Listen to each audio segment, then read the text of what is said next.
KUAM News Headlines is presented by Calvo's Insurance, a legacy of trust, serving Micronesia since 1938. Matson, celebrating 25 years of commitment to Guam, Micronesia, and the CNMI. Cars Plus Hyundai, home of the Kona electric vehicle, an electric heart with an SUV soul. Test drive yours today at Cars Plus. McDonald's of Guam, I'm loving it, and King's Restaurant, serving your local breakfast, lunch, and dinner favorites for over 45 years.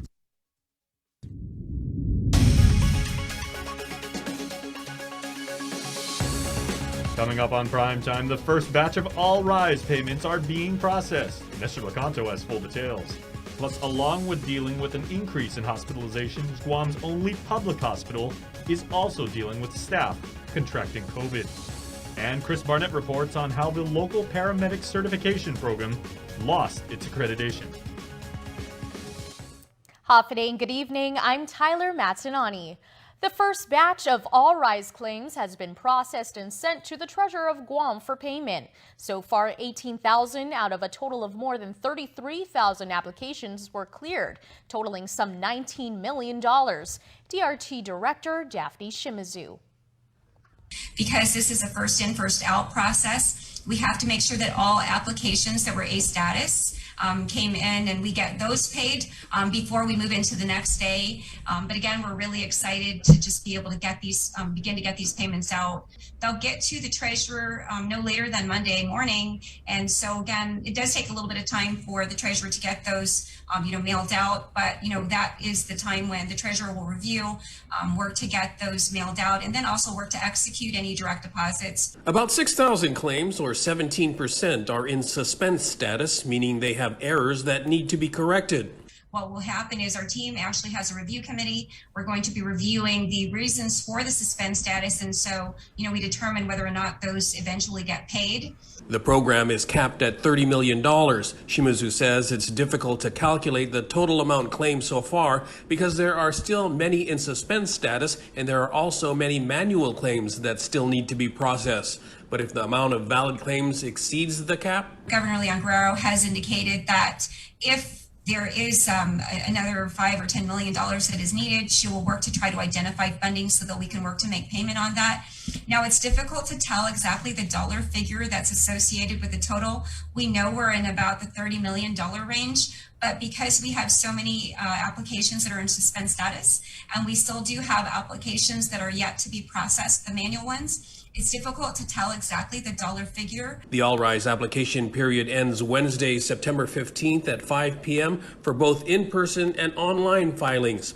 Shimizu says so far 76% of applications were filed online, which makes processing faster, and more than 50% elected to be paid by direct deposit, which means they'll also receive their payments faster. For Guam's News Network, I'm Nestor Lecanto.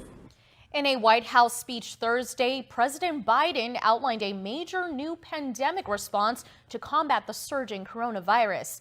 It includes new federal rules aimed at prompting nearly 80 million unvaccinated Americans to get vaccinated. CBS News correspondent Skylar Henry reports from the White House. The new COVID-19 vaccination effort President Biden unveiled Thursday is his administration's most aggressive yet. The bottom line, we're going to protect vaccinated workers from unvaccinated co-workers. The president's action plan mandates that private sector companies with more than 100 workers require them to be vaccinated or test for the virus every week.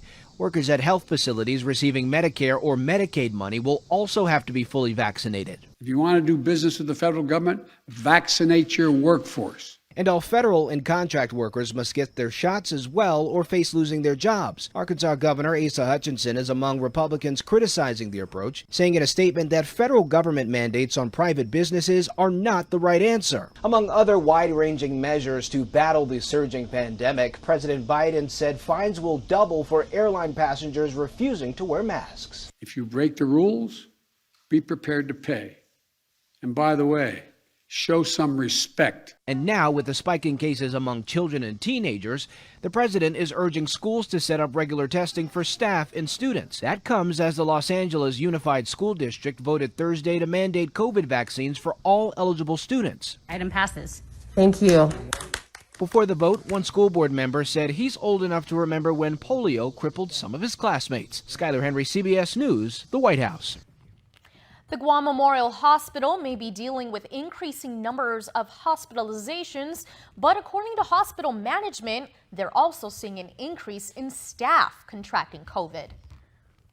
Exposure has happened. Yes. According to GMH Administrator Lillian Posadas, in August alone, a total of 16 hospital staff were infected with COVID-19.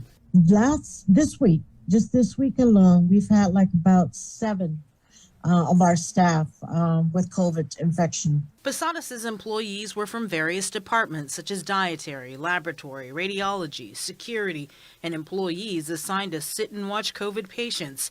The administrator even confirms exposure at the skilled nursing facility in Barragata Heights. One of them was sitting and watching one of the patients up at the SNF, and so that's where the contact was. Wait a minute. I'm sorry, SNF? I thought SNF was COVID-free. Yes, it is COVID-free. It's supposed to be COVID-free, but, you know, when it does happen, that patient gets transferred over. So we try and keep it as COVID-free, but we are monitoring patients and staff twice a week. And so when the results come back, that's when we move them over. So unfortunately, that's what happened with that one patient that was exposed to, one staff who was exposed to a patient who converted. GMH's infection control department is doing the contact tracing for the staff infections. Posadas did not have the vaccination status of the employees, nor could say whether the 23 employees were all exposed at GMH or out in the community. What she can say is that it's forced her already overburdened staff to work harder.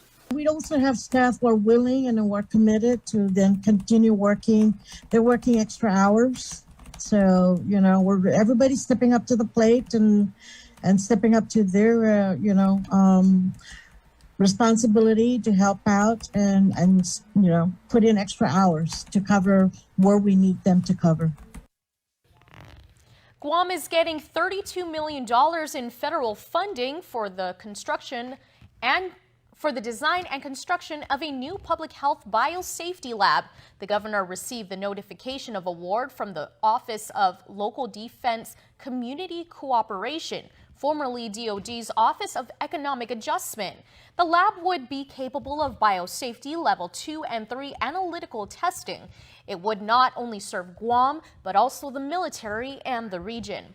Following up on a story we brought you last week, Public Health Today got some much-needed help for their lab.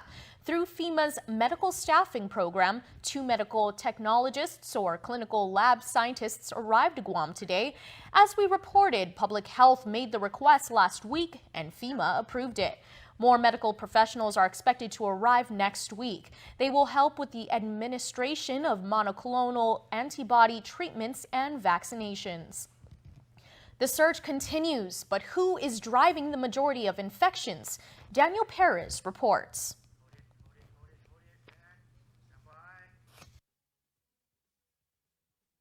The surge isn't going down anytime soon and will likely continue or even get worse if COVID protocols are ignored, according to territorial epidemiologist Dr. Ann Pabutsky. Pabutsky said public health data shows one age group is driving infections upward in the surge. 18 to 39, the number of cases in the past 2 months.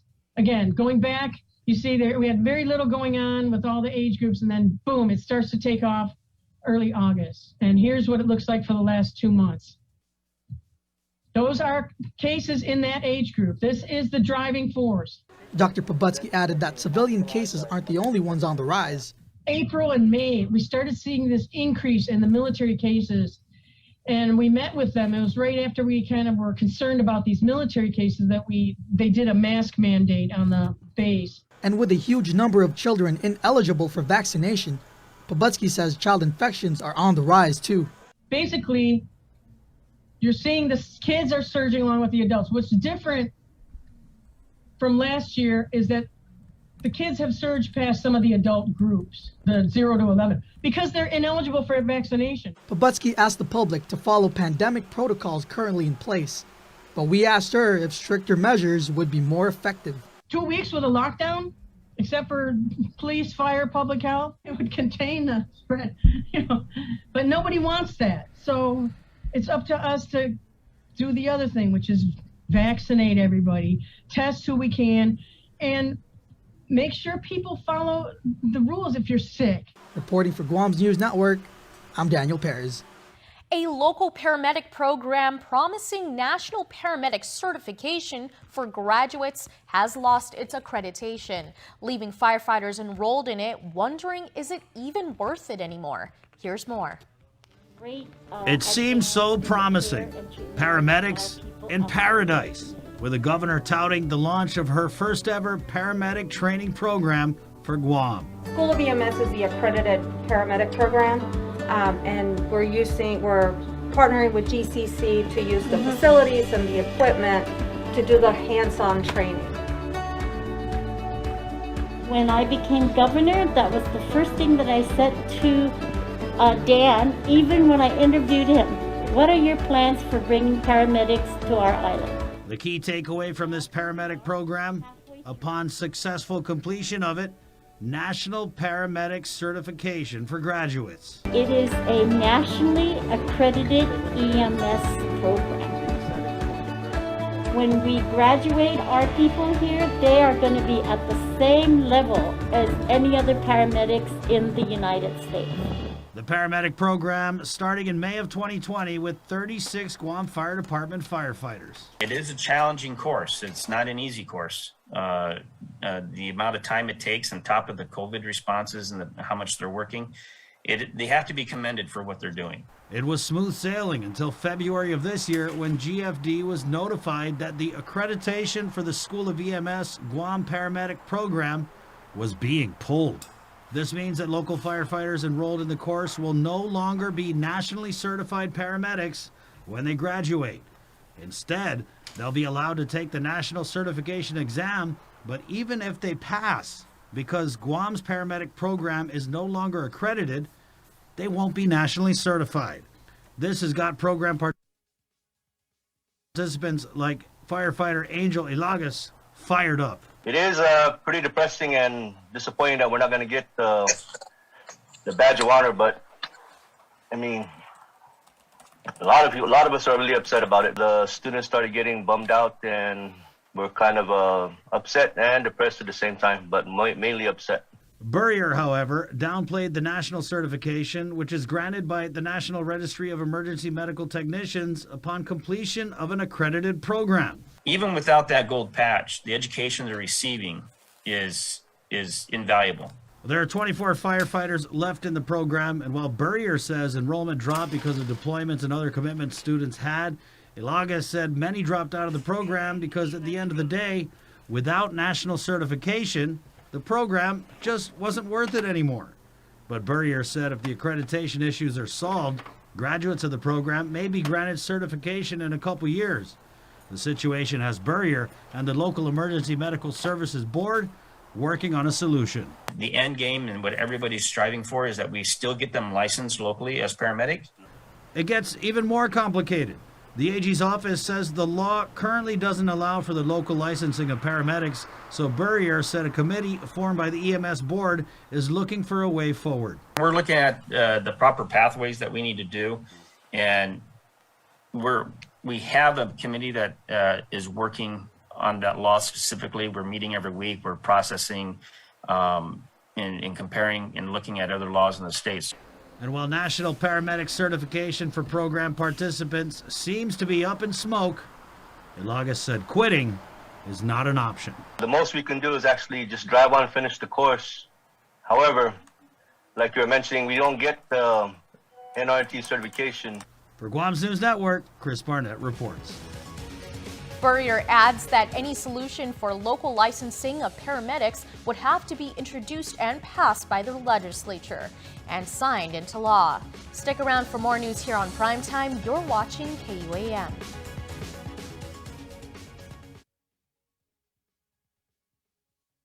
KUAM KUAM News, in partnership with the Guam Visitors Bureau, brings you the Guam Safe and WTTC Safe Travel Certified Program Showcase. Look out for this powerful symbol for visitors, island residents, and industry workers alike, as it represents establishments with a consistent global commitment to safety practices. Stamped with approval by the Guam Visitors Bureau and the World Travel Tourism Council. Every Monday on KUAM News will feature a different local business who's taken the Safe Guam and Safe Travels pledge to maintain health and safety standards to get Guam back on track. Log on to visitguam.com to see how your business can receive the designation, what businesses in our community are Guam Safe certified, and have the WTTC Safe Travel certified. Hi, my name is Justine Xu. Jim Pamplona. Alexis Sablon. I'm Minami Kramer, and I'm a GTA youth leader. Because of GTA, I was able to go to Interlaken, a summer music camp over the summer, and I'm very, very grateful for that opportunity. It helped me pay for my college tuition with a scholarship. Benefits, including a free phone and a year free service. If you're someone who wants to inspire others, help others, and become a better person, this is for you. Become a GTA youth leader today. When making the new Kentucky Fried Chicken sandwich, people asked how I felt about burger places selling fried chicken. I'd say that's none of my business. Just like making fried chicken is none of theirs. Get the new Kentucky Fried Chicken sandwich. It's finger-licking good. It's a special delivery to your inbox every week with your KUAM News Roundup, program advisories, and promotions. Sign up for the weekly KUAM Digital Digest today on KUAM.com. Welcome back. The Guam Department of Education invites GDOE parents and guardians to voice their concerns at their virtual input session slated for tomorrow morning. Governor Lou Leon Guerrero and her medical advisors will be in attendance virtually and will provide updates on the COVID-19 situation on the island, as well as answer questions. Community members are welcome to attend the input session via Zoom from 10 a.m. to noon on Saturday, September 11. The Zoom link can be found on our website.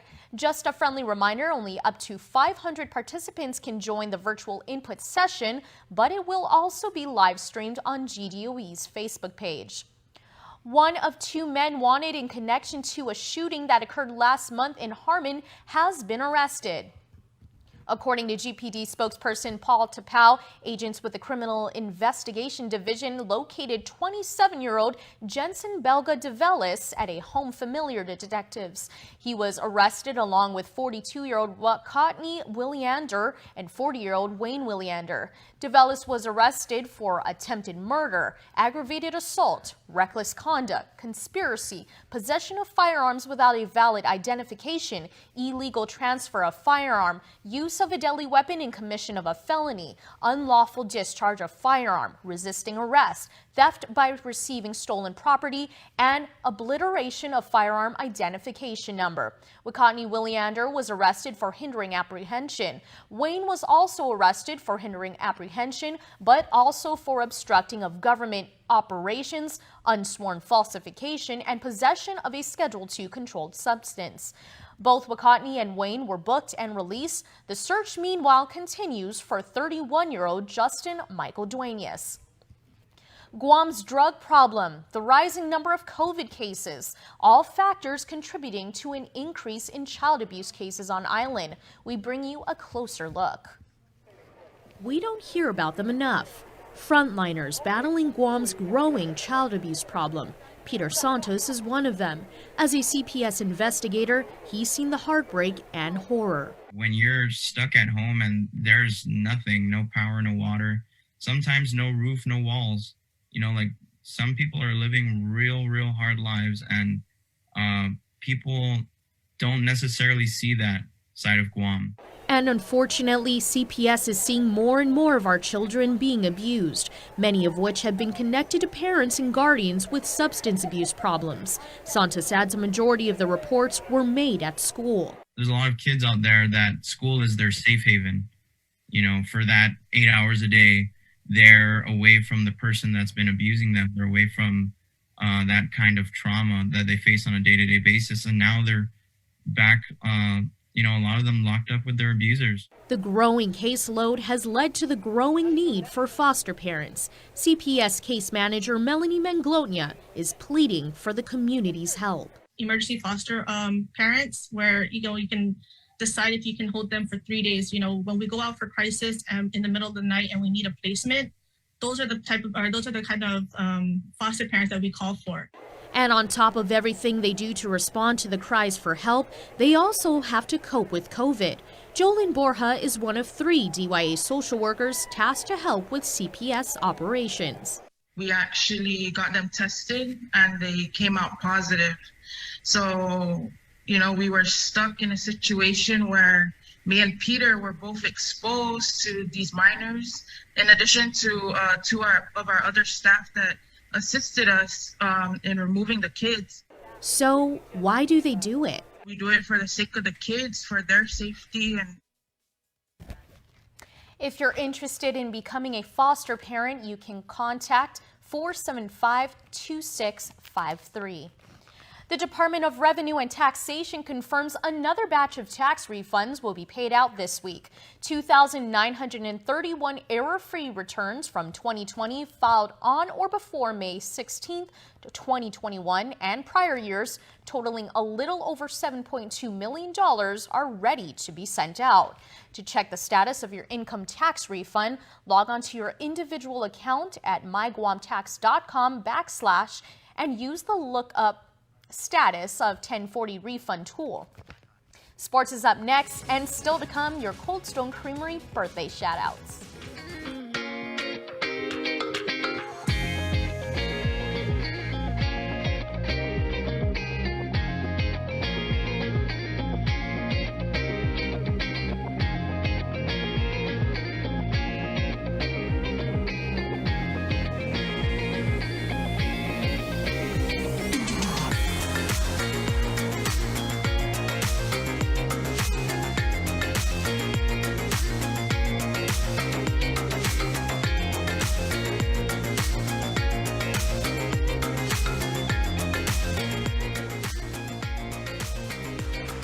Your community calendar is brought to you by Taco Bell. Whether it's your first meal or your 4th meal, we've got you covered. Taco Bell, live Mas.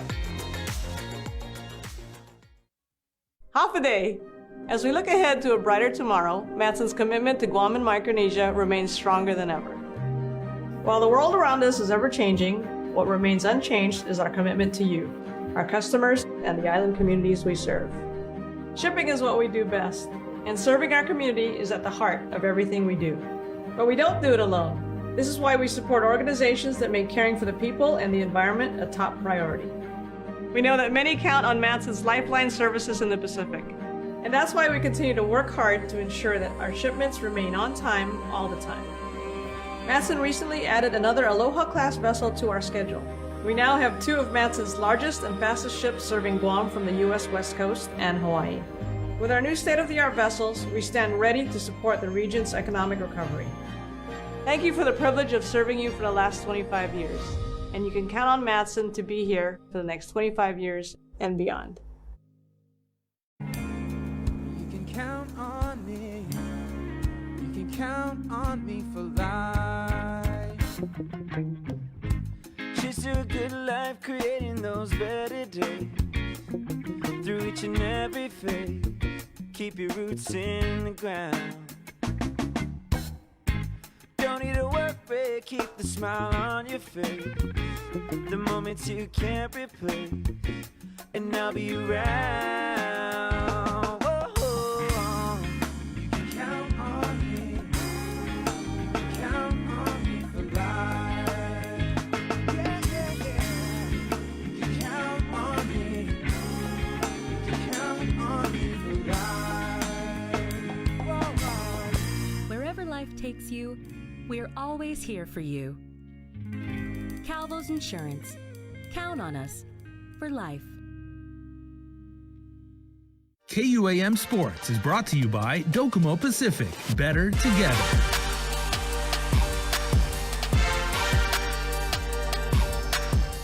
I'm here with Coach Brent Tipton. After 14 years here on island, you're going to be heading out overseas for another coaching opportunity. Tell us how you were able to land your new position. Earlier this summer in June, I had been interviewing for a couple of positions within Basketball Australia. all three of them were with high performance positions in one of their states. They have 8 states in Australia. The first week of June, I had accepted a position there with Basketball Tasmania with one of their high performance coach programs. And the week after that, Katie had interviewed for a position in Germany with her current school program with DDES. And it had been a job that she's been wanting for the past 4 to 5 years. And after she had that interview and then was successful with that interview, we decided that moving to Germany and pursuing her job opportunity would be what is best for our family 15 to 20 years down the road. Just with the opportunities that she's going to have to progress in her career, and then the schooling that Soren will be able to receive will be really good to put him on the next step as far as what he needs as education. And I knew that if I was going to put my family first and put their needs above my own, then eventually down the road, I didn't know how long it would be, but eventually down the road, I would find something where I could coach in an environment that was competitive and in a place where I could grow. The common denominator was the director from Porsche Basketball Academy in Ludwigsburg. And we just started talking about philosophy and opportunity. And originally it was just going to be a volunteer position. But it turned out with an opening with the under-19 men that there was an assistant coach. They needed help with their under-19 men. So I'll be assisting David McCrae, who is the head coach there with the Porsche Basketball Academy under-19 men's team.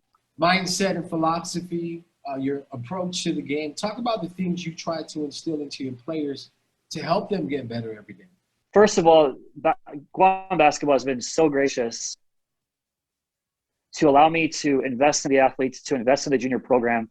And I'm ever so grateful for the former president, Tony Thompson, the current president, EJ Calvo, the many coaches that I've worked alongside to help our national players.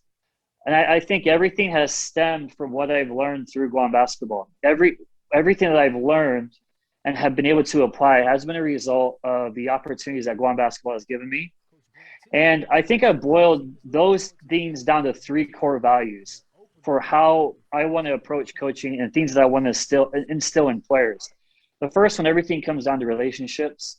So I want to make sure that I'm investing in the relationship with my players, coaching them as people first and as players second. The second core value that I've learned and I try to apply is just the holistic development of athletes. And that goes from developing them emotionally, socially, obviously, technically and tactically on the court. And then that last core value, it's just instilling that growth mindset, that mistakes are part of learning, that they need to be challenged with themselves on and off the court so that they can grow. And I feel like the environment of the practice setting and the position of a coach is one of the best ways to challenge young people to have that growth mindset. KUAM Sports is brought to you by Docomo Pacific. Better together.